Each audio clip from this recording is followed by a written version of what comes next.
Princess Ozma of Oz. You are my prisoner, and it is useless for you to struggle any longer, said Glinda in her soft, sweet voice. Lie still a moment and rest yourself, and then I will carry you back to my tent.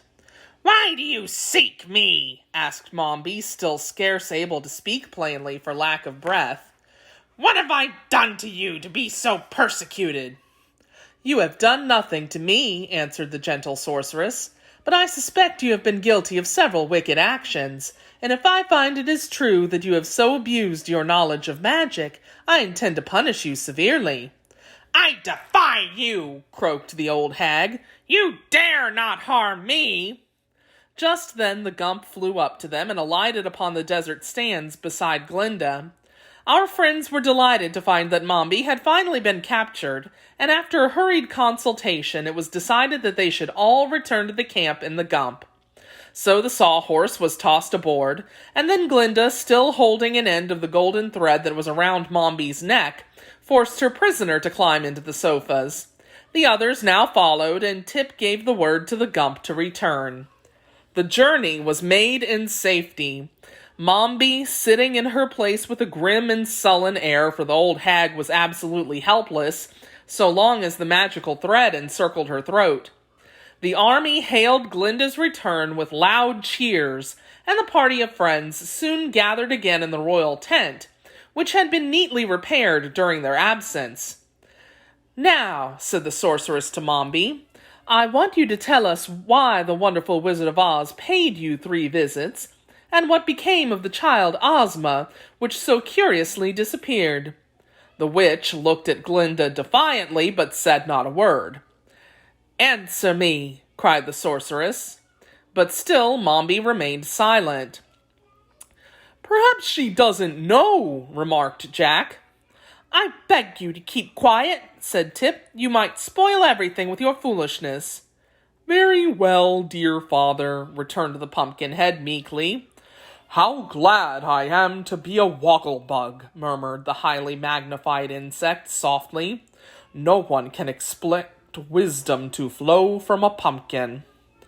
Well, said the Scarecrow, what shall we do to make Mombi speak? Unless she tells us what we wish to know, her capture will do us no good at all.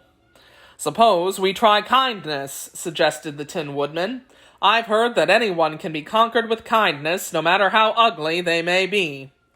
At this, the witch turned to glare upon him so horribly that the Tin Woodman shrank back abashed.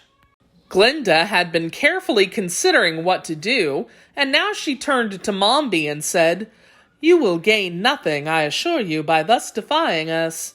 For I am determined to learn the truth about the girl Ozma, and unless you tell me all that you know, I will certainly put you to death.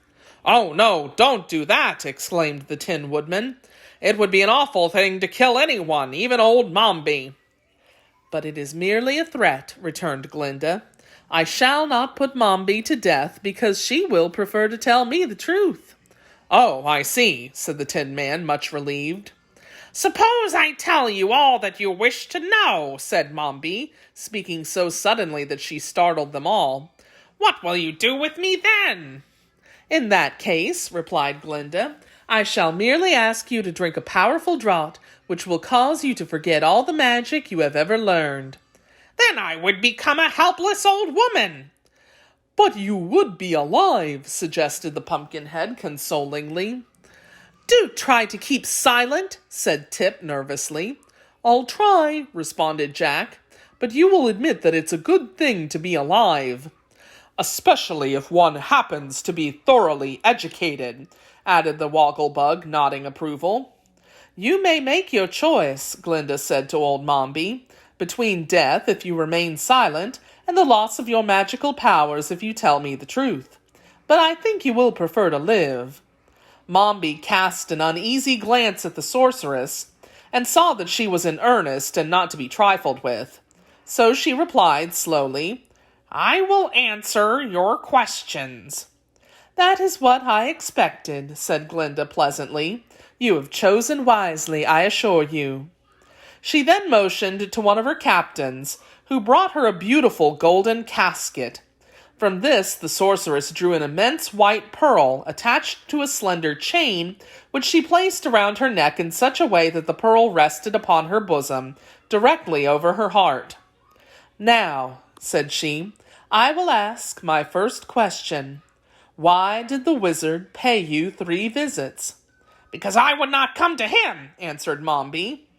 "That is no answer," said Glinda sternly. "Tell me the truth." "Well," returned Mombi with downcast eyes, "he visited me to learn the way I make tea biscuits." "Look up," commanded the sorceress. Mombi obeyed. "What is the color of my pearl?" demanded Glinda. "Why, it is black," replied the old witch in a tone of wonder. "Then you have told me a falsehood," cried Glinda angrily. "Only when the truth is spoken will my magic pearl remain a pure white in color." Mombi now saw how useless it was to try to deceive the sorceress, so she said, meanwhile scowling at her defeat, "The wizard brought me to the girl Ozma, who was then no more than a baby, and begged me to conceal the child." "That is what I thought," declared Glinda calmly. "What did he give you for thus serving him?" "He taught me all the magical tricks he knew. Some were good tricks and some were only frauds, but I have remained faithful to my purpose." "What did you do with the girl?" asked Glinda, and at this question everyone bent forward and listened eagerly for the reply. "I enchanted her," answered Mombi. "In what way?" "I transformed her into what?" demanded Glinda, as the witch hesitated. "Into a boy," said Mombi in a low tone. "A boy!" cried every voice, and then, because they knew that this old woman had reared Tip from childhood, all eyes turned to where the boy stood. "Yes," said the old witch, nodding her head. "That is the Princess Ozma, the child brought to me by the wizard who stole her father's throne. That is the rightful ruler of the Emerald City." And she pointed her long, bony finger straight at the boy. "I!" cried Tip in amazement. "Why, I'm no Princess Ozma. I'm not a girl." Glinda smiled, and going to Tip, she took his small brown hand within her dainty white one. "You are not a girl just now," said she gently, "because Mombi transformed you into a boy. But you were born a girl and also a princess, so you must resume your true form, that you may become Queen of the Emerald City." "Oh, let Ginger be the queen!" exclaimed Tip, ready to cry. "I want to stay a boy and travel with the Scarecrow and the Tin Woodman and the Wogglebug and Jack, yes, and my friend the Sawhorse and the Gump. I'm not a girl." "Never mind, old chap," said the Tin Woodman soothingly. "It doesn't hurt to be a girl, I'm told, and we will all remain your faithful friends just the same. And to be honest with you, I've always considered girls nicer than boys." "They're just as nice, anyway," added the Scarecrow, patting Tip affectionately on the head. "And they are equally good students," proclaimed the Wogglebug. "I should like to become your tutor when you are transformed into a girl again." "But see here," said Jack Pumpkinhead with a gasp.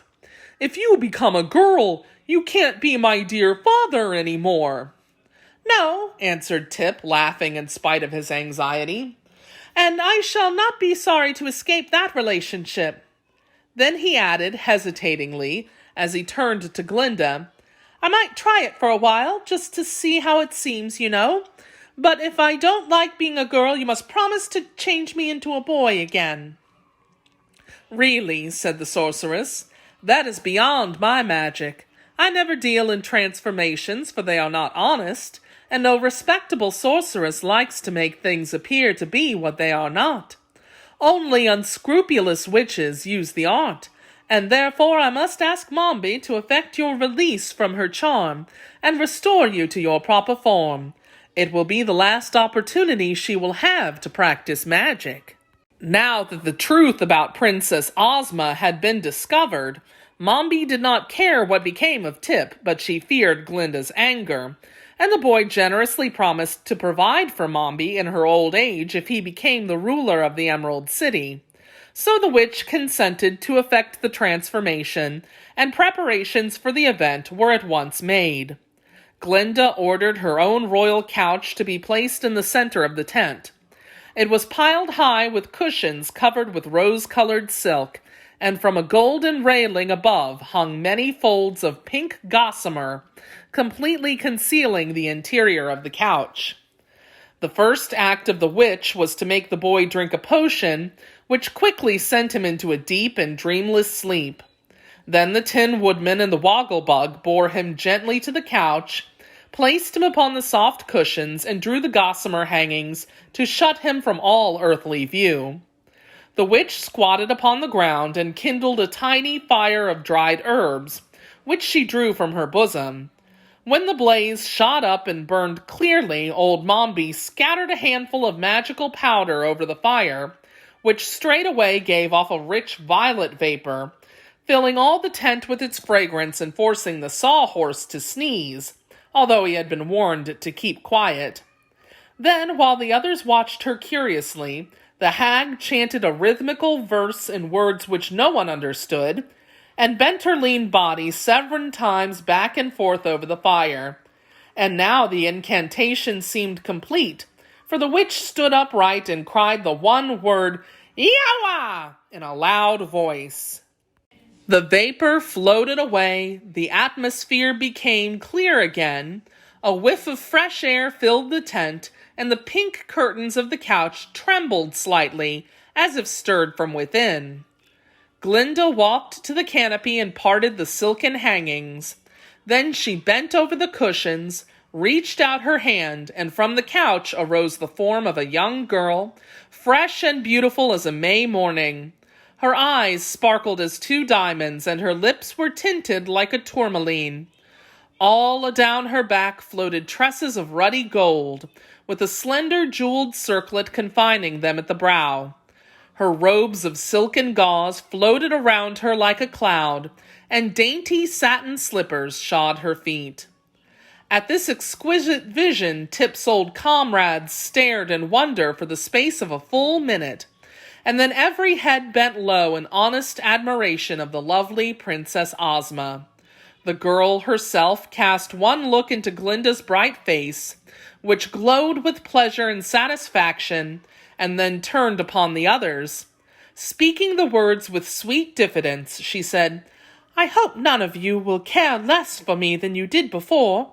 I'm just the same Tip, you know, only... "Only you're different," said the Pumpkinhead, and everyone thought it was the wisest speech he had ever made.